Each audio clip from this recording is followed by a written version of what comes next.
And Sharon, not much for a headache last time around. You did okay? Once a month, Sharon Sherrod goes under anesthesia. See you when you wake up, okay?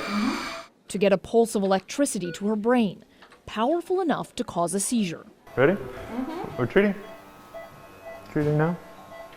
She's one of about 100,000 Americans receiving electroconvulsive therapy, something she considers her last hope in fighting debilitating depression.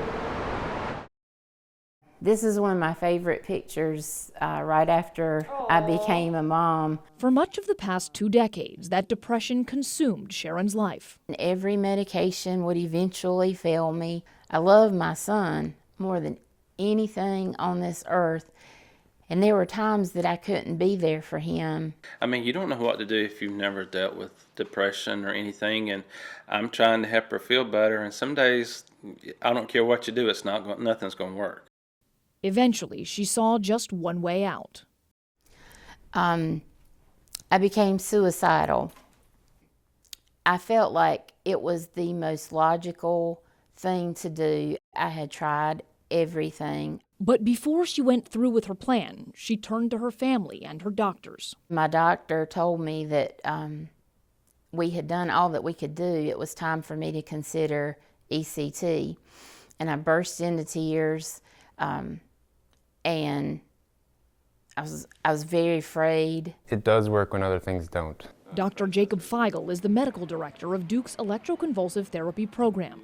He says ECT is an option for patients with treatment-resistant depression, meaning multiple other approaches have failed. It involves placing electrodes on the scalp and inducing a medically controlled seizure under general anesthesia.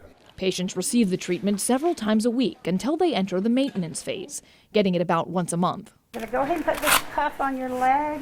Unlike when ECT was first used decades ago, medications now relax a patient's muscles to prevent injury during the seizure.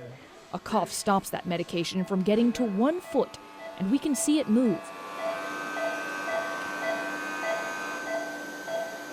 There, now the seizure is done.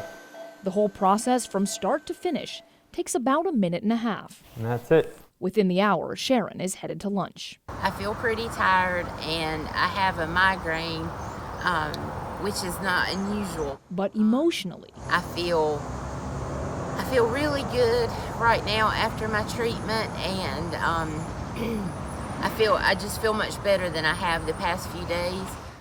her biggest side effect is memory loss. Several times a day, Sharon struggles to remember words and has completely forgotten an event she attended. David and Elijah were there with me, and they talk about it and remember it. I don't remember it at all. That I hate. I hate that. It's a possibility every patient must weigh, but Sharon and her family aren't looking back.